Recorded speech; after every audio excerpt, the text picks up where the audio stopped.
వీడు మాత్రమే మేఘమాల్ని సరిగ్గా డీల్ చేయగలడు. అక్కర్లేదు, అసలు వీడు బ్రతుకుండడానికి వీల్లేదు. మా అమ్మ మీదే చెయ్యెత్తుతాడా వీడు. చేస్తావో చెయ్యిస్తావో నీ ఇష్టం, కానీ వాడు కనబడకూడదు.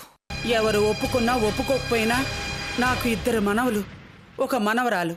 ఈ మాట మీ కోడలు ముందారండి, చూస్తా.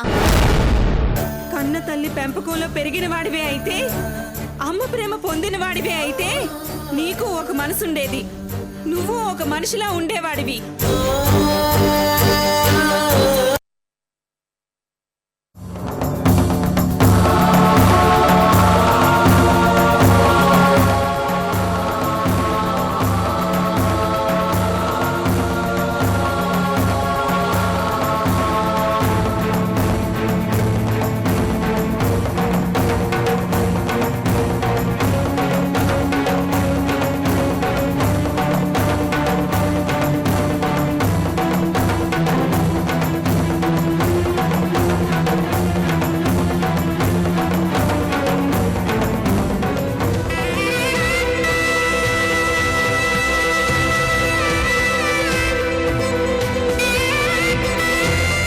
మమ్మీ,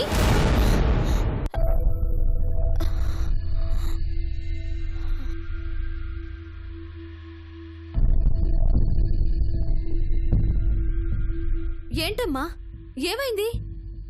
ఈ రాత్రి పూట ఎక్కడికి వెళ్తున్నావు?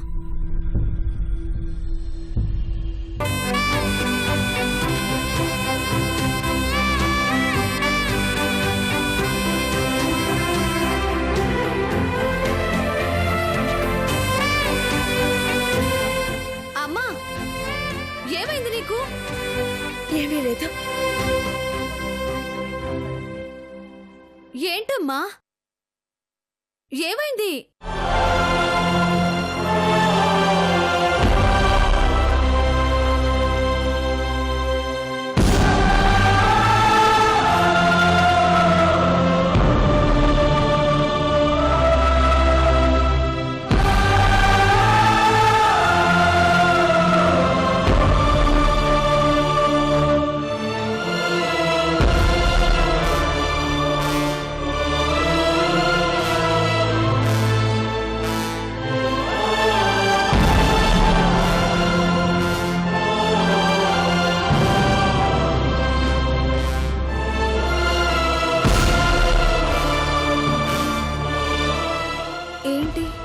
మమ్మీ అదోలా ఉంది. దేనికోసం కిందకొచ్చుంటుంది? అడిగితే సమాధానం కూడా చెప్పట్లేదు. ఏమై ఉంటుంది?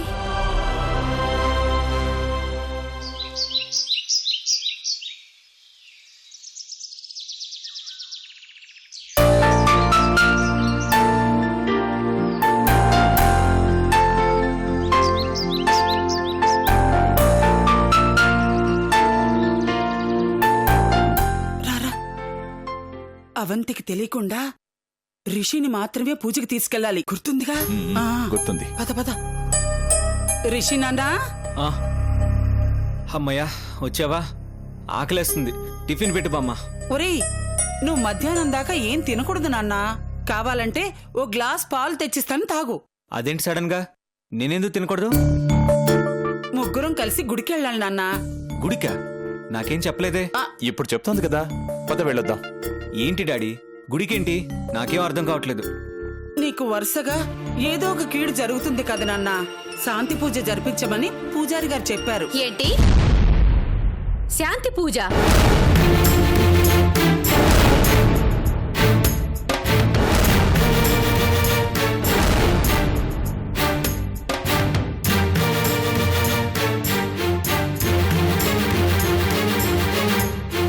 వాడి కన్న తల్లిని నాకే తెలియకుండా ఇంత సీక్రెట్ గా జరిపించాల్సిన అవసరం ఏమొచ్చింది?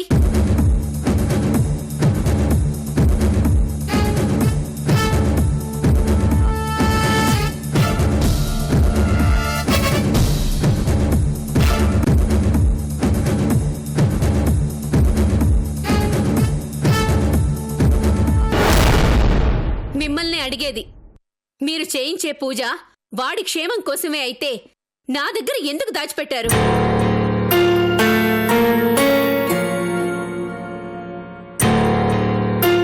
కనీసం ఇవాళ్ళైనా ఇందుకోసం వెళ్తున్నాము అని చెప్పలేదంటే ఏంటి అర్థం? అది అలా కాదమ్మా. చదువుకున్న దానివి ఇవన్నీ నమ్ముతావో లేదో, చాదస్తావని కొట్టి పారేస్తావేమోనని భయపడి చెప్పలేదంతే. అసలు నన్ను అడిగితే కదా నేను చాదస్తం అనుకుంటాను, మూఢనమ్మకం అనుకుంటాను అని తెలిసేది. అంటే మరీ చిన్న పూజే కదా, దీనికి నువ్వు ఇంత రాద్ధాంతం చేస్తావని తెలియక దాచిపెట్టాం తల్లి. అయినా నా మనవడు క్షేమంగా ఉండాలని పూజ చేయాలంటే ముందుగా నీ దగ్గర అర్జీ పెట్టుకొని నువ్వు ఆర్డర్ ఇచ్చాక మొదలు పెట్టాలా? నేను ఆర్డర్ వేస్తేనే అన్ని జరుగుతున్నట్టు మాట్లాడకండి. వాడి క్షేమం కోసం చేసే పూజ గురించి కన్న తల్లిని నాకెందుకు చెప్పలేదు అని అడిగాను అంతే. అయినా మీ తల్లి కొడుకులకి నేనెప్పుడు పరాయిదానిలాగానే కనబడతానులేండి. మమ్మీ, ఇందులో నువ్వు అంత బాధపడాల్సిన విషయం ఏం లేదు. వాళ్ళ నమ్మకాలు వాళ్ళవి. పూజ జరిపిస్తే నాకన్నా బామ్మే మనశ్శాంతిగా ఉంటుంది కాబట్టి వెళ్తాను. ఏ నాకు మాత్రం మనశ్శాంతి అక్కర్లేదా? నీకు జరిగే అనర్థాలన్నీ నేను కళ్ళారా చూస్తున్నాను. అయితే నువ్వురా మరి.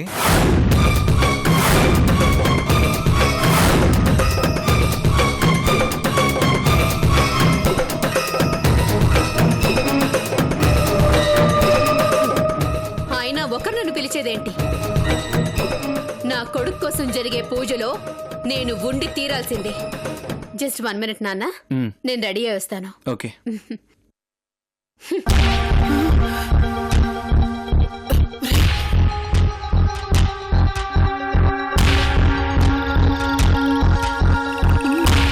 అవంతి,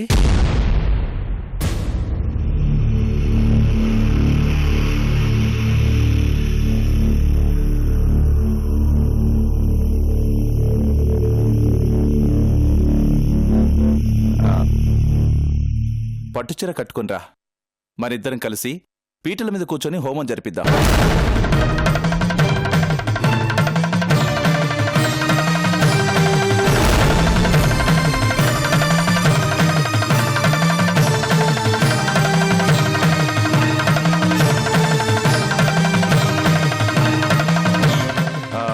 పూజారి గారు రిషి ఒక్కరినే పంపించమన్నారు. అయినా నువ్వు నేను కలిసి ఇంతవరకు ఏ పూజ చేయలేదు కదా. త్వరగా రా, కలిసి వెళ్దాం.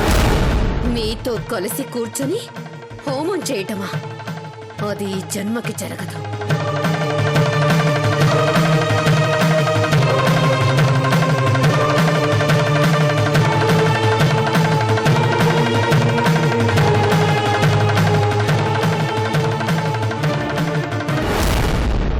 నేనెక్కడున్నా నా ఆశీస్సులు నీకు తప్పకుండా ఉంటాయి నాన్న. వెళ్ళిరా. అదేంటి మమ్మీ, నువ్వు రావా?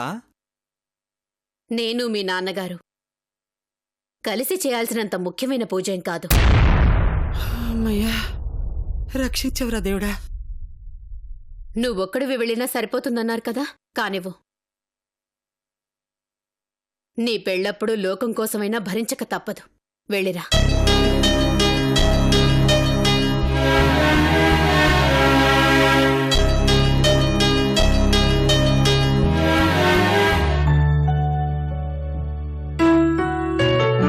ఏం రిషి, వెళదామా? రారా వెళ్దాం, పదా.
ముసలమ్మ కూడా మంచి టేస్ట్ ఉంది.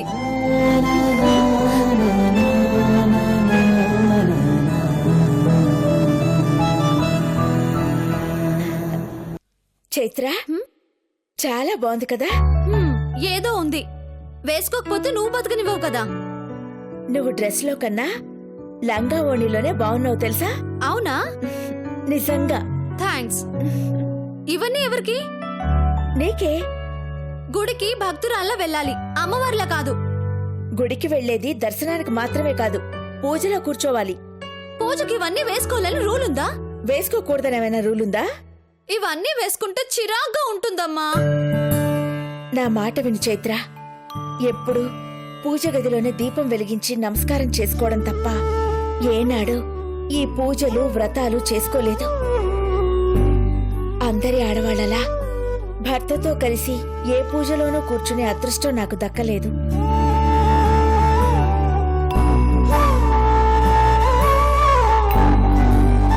నువ్వు పుట్టిన ఇన్నేళ్ల తర్వాత మొదటిసారిగా ఒక పూజ జరిపించే అవకాశం వచ్చింది.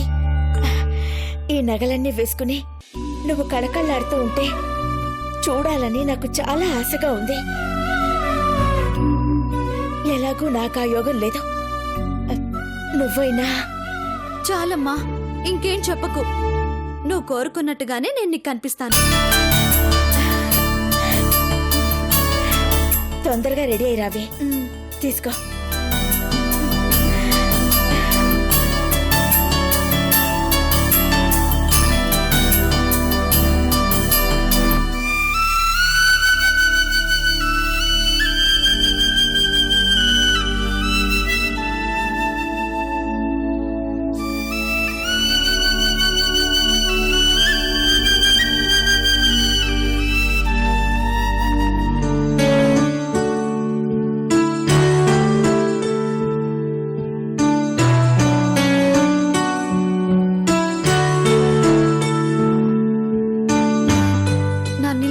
సార్ చూస్తే ఏమంటారో.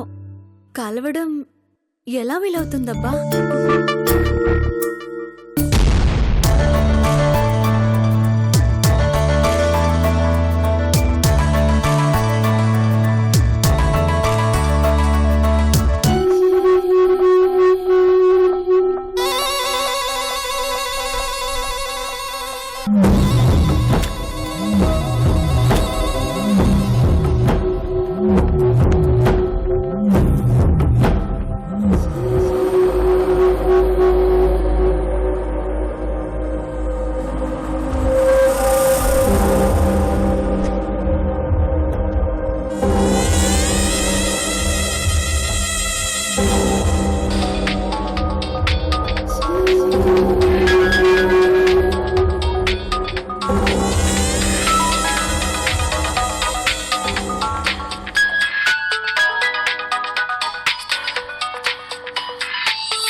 ఏంటి గర్ల్ ఫ్రెండా?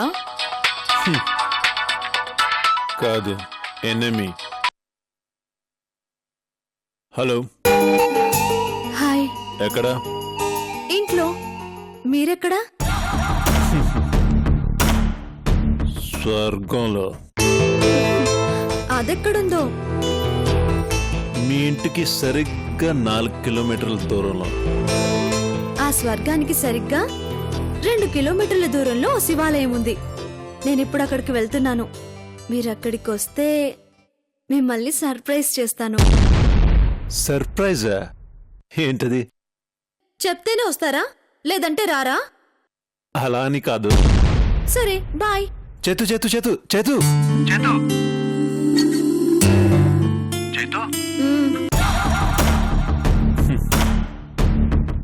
నువ్వు డిసప్పాయింట్ అవ్వకు చేతు. నేను తట్టుకోలేను.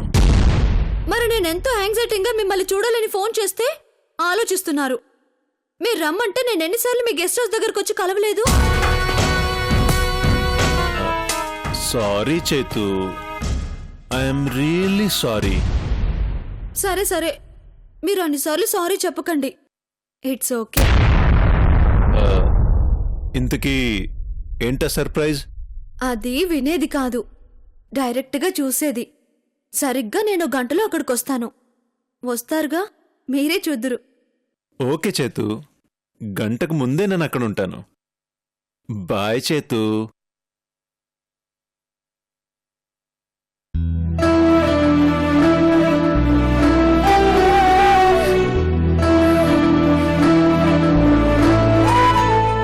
చైత్ర ఆ, వస్తున్నానమ్మా.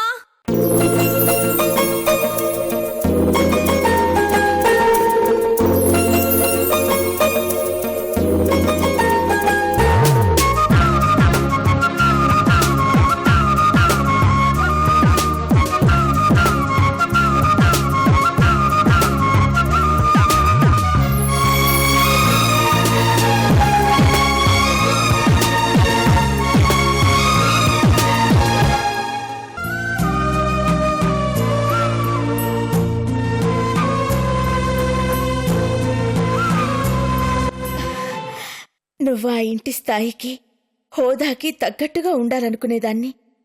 ఇవాళ అచ్చం ఆ ఇంటి ఆడబడుచులానే ఉన్నా. ఏంటి మమ్మీ అలా చూస్తున్నావు? కన్న బిడ్డలు కొత్త బట్టలు వేసుకుంటే ఏ కన్న వాళ్ళైనా ఇలాగే కొత్తగా చూస్తారు. రా,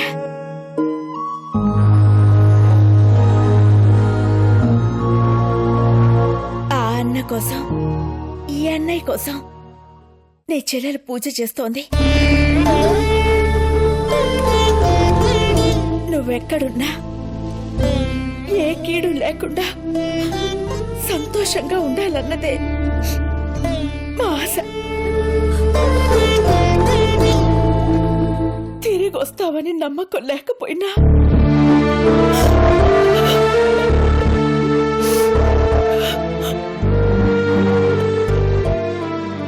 కనీసం ఈ పూజ వల్లైనా మీకు ఫలం దక్కాలని కోరుకుంటున్నాను.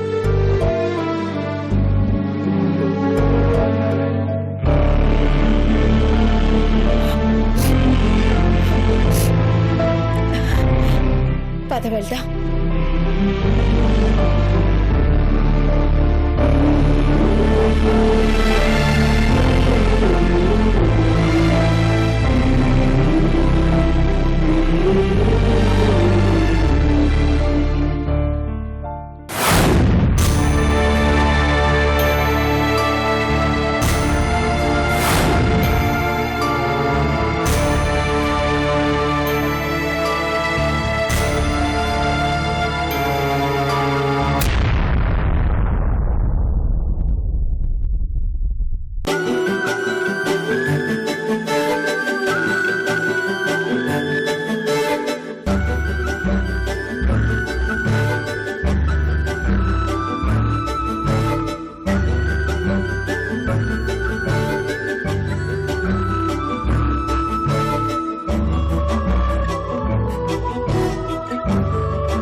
ఎవరో ఎవరో చూస్తున్నట్టు అనిపిస్తోంది చైత్ర.